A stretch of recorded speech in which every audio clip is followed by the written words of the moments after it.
Hey everyone. These electromechanical watt-hour meters are being replaced nowadays with digital counterparts, but there's actually quite a lot of interesting stuff going on inside there to make those work, so I thought we'd take a look today. So I have this set up with a digital watt meter in line, and then I have a heater over here. So if I turn the heater on, you can see that the disc starts spinning in the watt meter, and I've got a digital meter here just so you can see exactly what it's drawing in real time, and this is about 1200 watts. So let's start taking apart the meter and see what's inside there. The cover is marked line and load, and if we take this off we can see that there's 4 terminals here. And I have it set up like this so that the neutrals are in the middle and the hots are on the outside here. And then this is a commercial power meter, so it actually has a little latch here. And so if you move the latch out, we can unscrew this glass top and have that come off. And you can see that there's actually 6 connections inside there, which are connected in such a way that only 4 come out. And so I'll unscrew all of this and then take the actual meter out.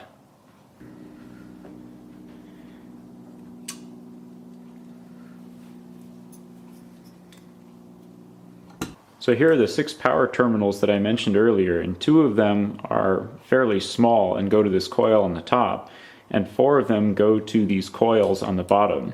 So I'm going to take this off so we can see exactly what's going on with the coils.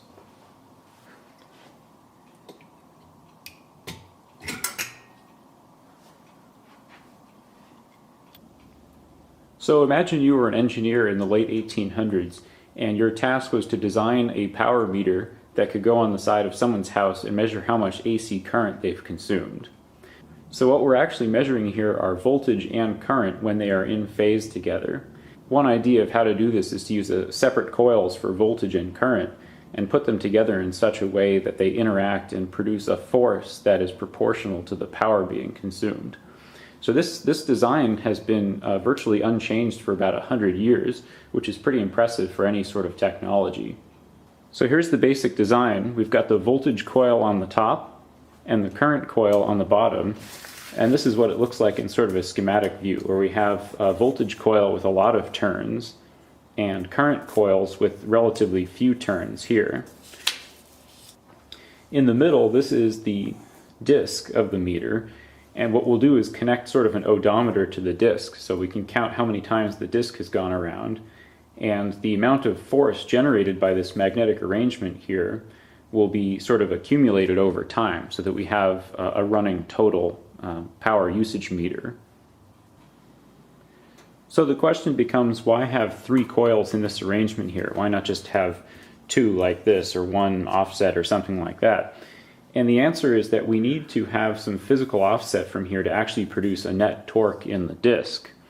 So if you were in the lab just playing around and you had a coil, let's say we only had a voltage coil to start, and we plugged this into the AC line so that we had a nice changing magnetic field coming out of that coil, and we brought it near the disc, it's true that that changing magnetic field would cause eddy currents to flow in the disc, but no net torque would be produced because there's no reason for those eddy currents to be pushed.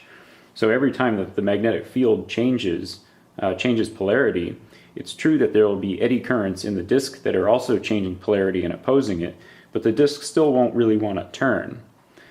So if we were experimenting with this, we thought, well, maybe what we could do is put a current coil here and a voltage coil here, and that way the magnetic field produced by the current will kind of interact with the voltage field, and that will kind of pull the disc around because we've got this offset. Not quite. It seems like that might work, but again, if the voltage and current are in phase, there still won't be a net torque applied to the disc because the magnetic fields will both be varying exactly at the same time, and so there won't be any reason for the disc to turn.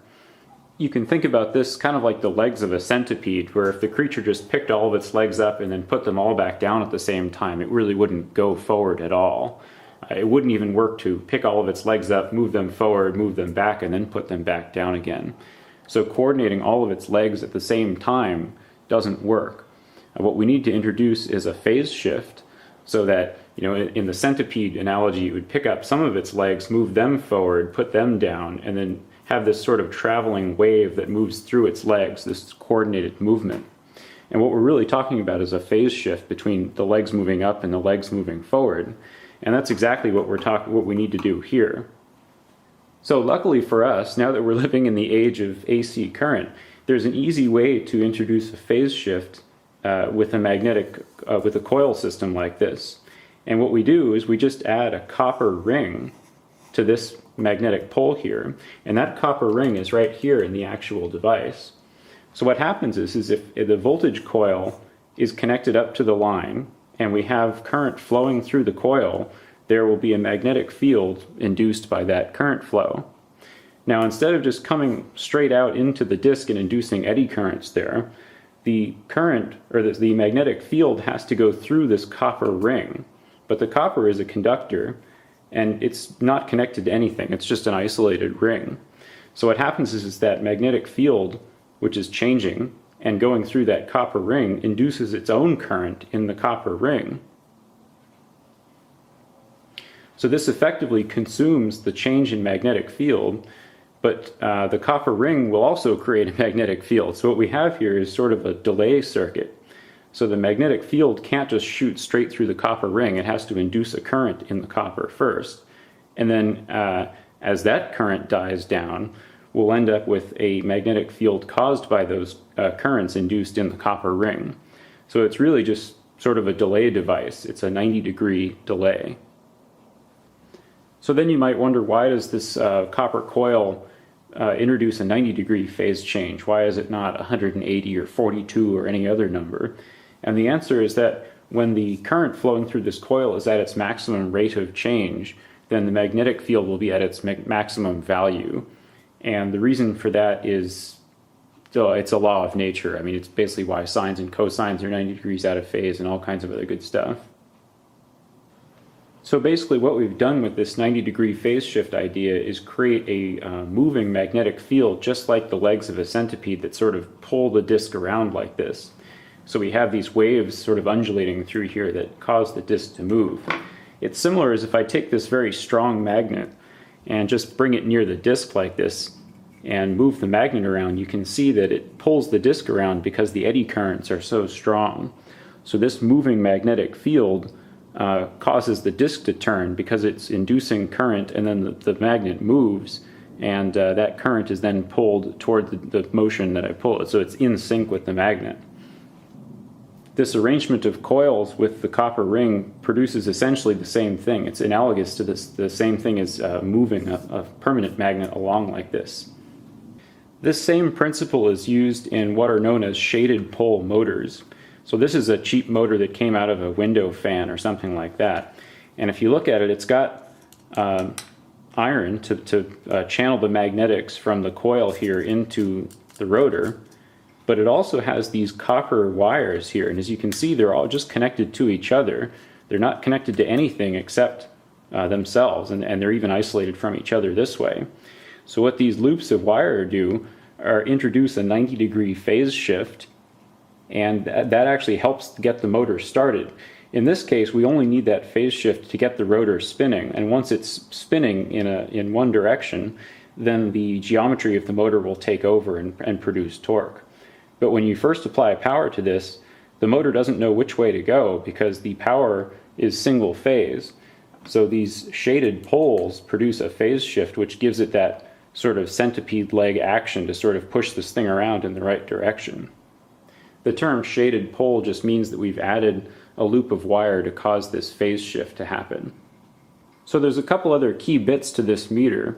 Now that we've applied a force to the disk that's proportional to the amount of power being consumed, we have to have some way of slowing it down too. So in our current system, with just this part, the disk would just spin faster and faster and faster until it reached its mechanical friction limit. I mean, we have nothing to actually oppose the motion that we're putting into it. So the way that we slow it down in a controlled way is with permanent magnets. So these large pieces of iron in the front here are permanent magnets, and they're set up so that the gap is the disk is in the gap. So as this spins, those eddy currents are induced again, and it will oppose the motion of the spinning. So as you can see, there's very little tendency for this to turn after I let go. Lucky for us, the amount of braking applied with this system is proportional to the speed of the disc. So if we put the curve of torque produced by our power meter against the opposing torque produced by this eddy current brake, we have a nice linear system that's very easily set up to measure power like this. And you can see it's marked F and S for faster and slower. And what this screw does is it moves the magnet in and out radially. So if it's further away, it will have more effect on the torque of the disc because it has a bigger lever arm. It's farther away from the rotation axis. And if it's closer in, it'll have less of an effect. So the meter has a couple other interesting features.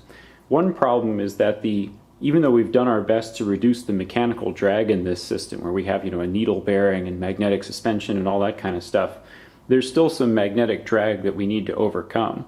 And since our magnetic setup only produces torque when we have the magnetic field's delayed, when the person's actually drawing power, then we're not actually going to be charging them for the full amount because we're giving up that mechanical drag.